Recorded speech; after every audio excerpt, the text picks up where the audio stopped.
જય શ્રી રામ, જય નારાયણ મિત્રો। તો આજે અમારા મિત્ર એવા મોખડકા ગામથી તો એમની એવી એક ફરમાશ હતી કે ગુરુગમ ગાંજા એ તમે હાર્મોનિયમમાંથી શીખવાડો। તો આપણે બે કડી લઈએ ગુરુગમ ગાંજાની અને પછી આપણે હાર્મોનિયમમાં જોઈએ મિત્રો કે કઈ રીતનું વાગે છે।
મિત્રો આ રીતનું ભજનનું બંધારણ હોય છે। તો આપણે હવે એને જોઈએ હાર્મોનિયમમાં કઈ રીતનું આવે છે, કેવા એના સુર છે।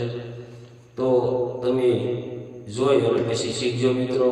વિડીયો તમને ગમે તો લાઈક, શેર અને સબસ્ક્રાઇબ કરી દેજો મિત્રો। જે આપણે ભજન જોયું ગુરુગમ ગાંજા પીવો ને પ્યાસી, મિત્રો એના સુર આ રીતના આવે છે। તમે જોવો એકદમ પેલા તેજી કાળી વગાડતા હોય તો આ રીતના ગુરુગમ ગાંજા પીવો ને પ્યાસી, પછી ડાયરેક્ટ હામી સાયે જવાનું છે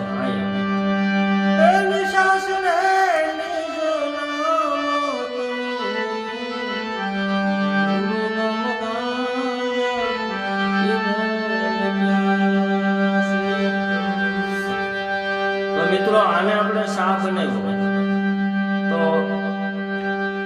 બધા સુર બધી આ કાળી જ લાગે છે। તમે જોઈ લો ગુરુગમ ગાંજા પીવો ને પ્યાસી, આ રીતનું જ કરવાનું છે। તમારે ગાતો ગાતા જોઈ લેવાનું છે મિત્રો। ગુરુગમ ગાંજા પીવો પછી આયા વ્યાવાનું છે। આ ત્રણે સુર આપણે નથી રાખીએ, આયા વ્યાવાનું છે।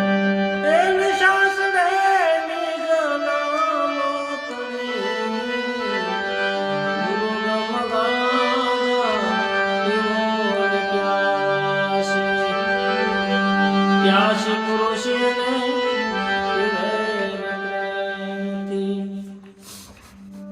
તો મિત્રો અંતરો આ અંતરા પણ એ રીતનું આવે છે। આપણે પહેલા ભજનમાં જે પહેલી કડીમાં જે ઉપાડ કર્યો એ રીતનો ત્યાસ પુરુષે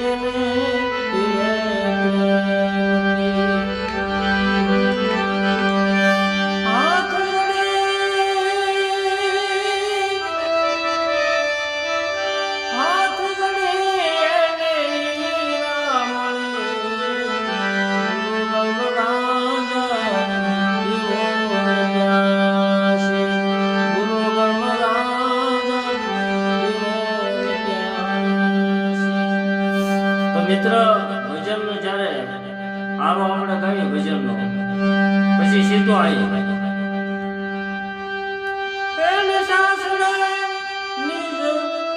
ની ઉપર